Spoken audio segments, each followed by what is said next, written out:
सर्वेभ्यः नमो नमः। अहम मोनिका तालियान। यह आपका पुनर्अभ्यास का 5वां वीडियो है।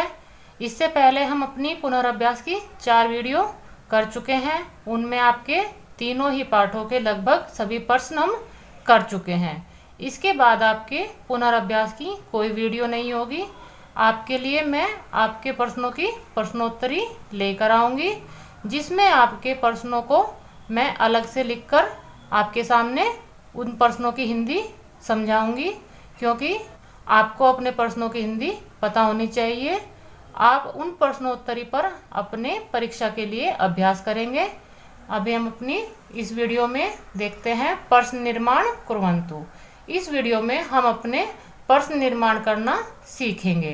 प्रश्न निर्माण में आपको किम सर्वनाम के सभी लिंगों में अपने शब्द रूप याद होने चाहिए, क्योंकि प्रश्न निर्माण में आपके किम सर्वनाम के जो शब्द रूप हैं वह बहुत ही सहायक होते हैं।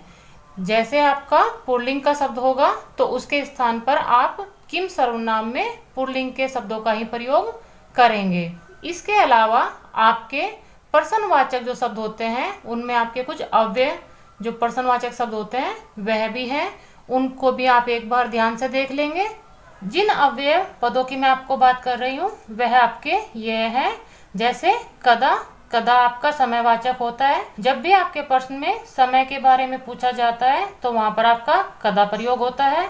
कुत्र, कुत्र आपका स्थानवाचक है। जब भी आपके प्रश्न में किसी स्थान के बारे में पूछा जाएगा वहाँ आप किम सर्वनाम के शब्दों का प्रयोग ना कर कर कुत्र का प्रयोग करेंगे। कथम, कथम आपका कैसे और किस प्रकार आपका अर्थ वाला होता है। किमर्थम किस लिए। कुतः कहाँ से, कुतः भी आपका स्थानवाचक है। जब आप किसी स्थान से आते हैं या किसी स्थान से एक स्थान से दूसरे स्थान पर जाते हैं तो आपका जहाँ पर कहाँ से वाला भाव आएगा वहाँ पर आप कुतः का प्रयोग करेंगे। कति आपके संख्यावाचक शब्द हैं। यह आपके अव्यय शब्द हैं प्रश्नवाचक में, आप इनका भी ध्यान रखेंगे। इन सबको देखने के बाद हम अपने प्रश्न निर्माण वाले प्रश्न देख लेते हैं तीनों ही पाठों के। सिंहः बलवान आसीत, सिंह बलवान था। यहाँ पर आपका स्थूल पद आपका सिंह है, लेकिन जब आपके प्रश्न पत्र में स्थूल पद कभी कभी नहीं मिलता तो उसके स्थान पर आपका रेखांकित पद मिलता है। उस पद को आपको प्रश्नवाचक में बदलना होता है, लेकिन यहाँ पर आपका स्थूल पद है तो आप इनका ध्यान रखेंगे। सिंह आपका जैसे पुल्लिंग का प्रथम विभक्ति एकवचन का शब्द है तो इसके स्थान पर आप अपने किम सर्वनाम में से पुल्लिंग प्रथम विभक्ति एक शब्द का प्रयोग करेंगे। तो आपका वाक्य बनेगा कहा बलवानः आसीत्, कौन बलवान था। पशुआ सिंहात भीतः आसन, पशु शेर से भयभीत थे। पशुआ कस्मात् भीतः आसन, पशु किससे भयभीत थे। यहाँ पर आपका सिंहात के स्थान पर कस्मात् हो जाएगा। पशुआ गुहासु वसंती सम, पशु गुफाओं में रहते थे। पशुआ आपका प्रथम विभक्ति बहुवचन का शब्द है तो आप अपने प्रथम विभक्ति बहुवचन के शब्द में किम सर्वनाम का प्रयोग करेंगे पुल्लिंग में, तो आपका हो जाएगा के गुहासु वसंती सम।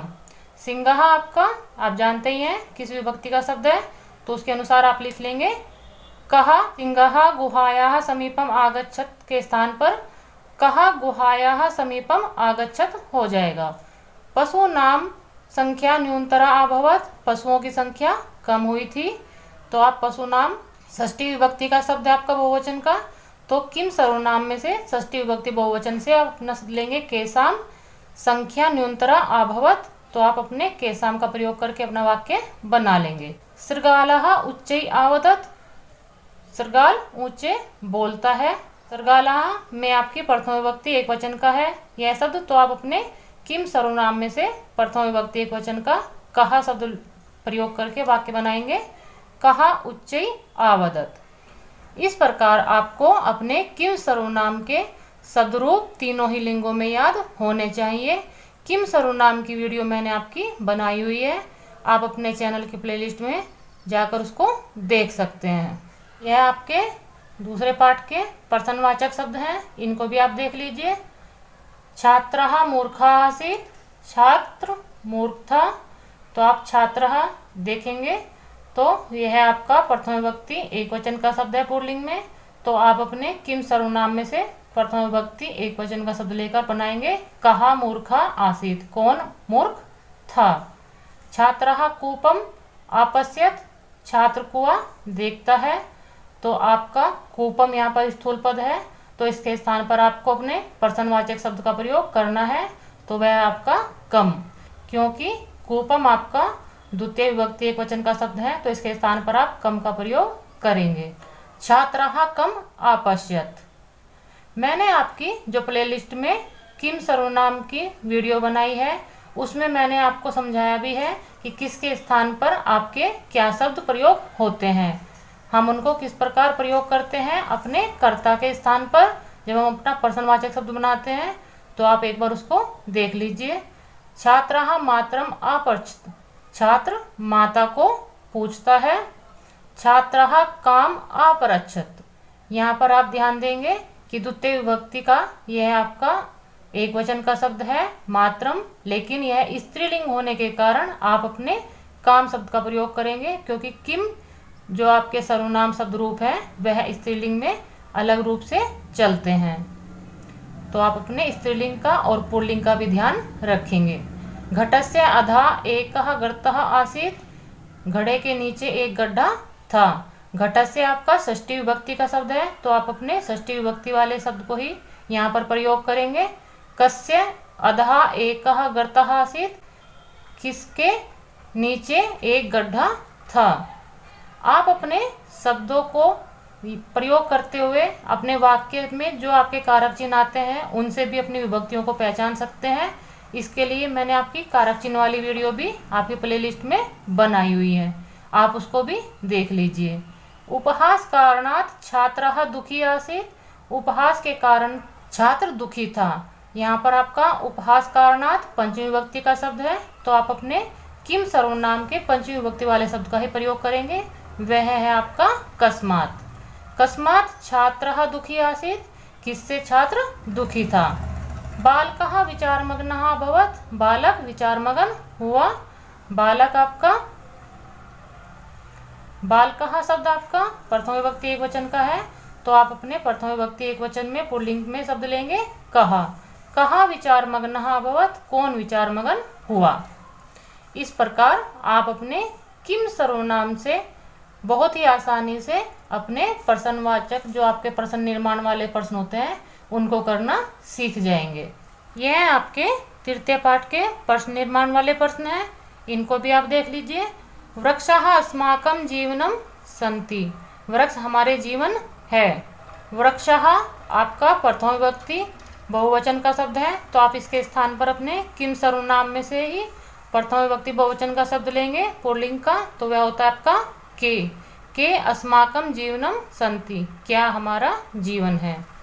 वृक्षाणां मूलानि पृथ्व्यां भवन्ति, वृक्षों की जो जड़ें होती हैं वो पृथ्वी में होती हैं। पृथ्व्याम आपका स्थूल पद है, यह आपका स्त्रीलिंग में सप्तमी विभक्ति का शब्द है, तो आप अपने इसके स्थान पर किम सर्वनाम में से सप्तमी विभक्ति एक वचन का शब्द लेंगे, वह है आपका कश्याम। पृथ्व्याम के स्थान पर आप कश्याम कर देंगे, शेष शब्द आप अपने वैसे ही ले लेंगे। वृक्षाणां मूलानि कश्याम भवन्ति, वृक्षों की जड़ें कहाँ पर होती हैं। पर कांडात् शाखाः उद्भवन्ति, तनों से शाखाएं निकलती हैं। यहाँ पर आपकी शाखा जो है स्त्रीलिंग का शब्द है बहुवचन का प्रथम विभक्ति में, तो इसके स्थान पर आप अपने किम सर्वनाम में स्त्रीलिंग के प्रथम विभक्ति बहुवचन का ही शब्द लेंगे, वह आपका है काहा। पर कांडात् काहा उद्भवन्ति, तनों से क्या निकलती हैं। वृक्षाः प्राणिनः इव आचरन्ति, वृक्षाः आप जानते ही हैं कि आपका प्रथम विभक्ति बहुवचन का शब्द है, तो इसके स्थान पर आप के का प्रयोग करेंगे। के प्राणिनः इव आचरन्ति, कौन प्राणी के समान आचरण करता है। वृक्षाणाम बहवः भेदा सन्ति, वृक्षाणाम आपका स्थूल पद है, षष्ठी विभक्ति का बहुवचन का शब्द है, तो इसके स्थान पर आप अपने केसाम का प्रयोग करेंगे। केसाम बहवः भेदा सन्ति, किसके बहुत सारे भेद हैं। वृक्ष रक्षणे अस्माकं जीवन रक्षणम अस्ति, वृक्षों की रक्षा में ही हमारे जीवन की रक्षा है। यहाँ पर आपका वृक्ष रक्षणे सप्तमी विभक्ति का एक वचन का शब्द है, तो आप इसके स्थान पर पुल्लिंग में सप्तमी विभक्ति एक वचन का शब्द लेंगे। कस्मिन अस्माकं जीवन रक्षणम अस्ति, किसमें हमारे जीवन की रक्षा है। तो इस प्रकार आप अपने निर्माण करना सीख जाएंगे। इनका आप लिखित में अभ्यास कीजिए। इनका अभ्यास करने का सबसे आसान तरीका है, आप अपने स्थूल पदों को अलग से लिख लीजिए और केवल अपने स्थूल पदों पर ही अभ्यास कीजिए कि उनके स्थान पर क्या क्या आपका आया हुआ है शब्द। शेष शब्द आपके ऐसे ही वाक्य में प्रयोग हो जाते हैं, उनको आपको अधिक लिखने की आवश्यकता नहीं है।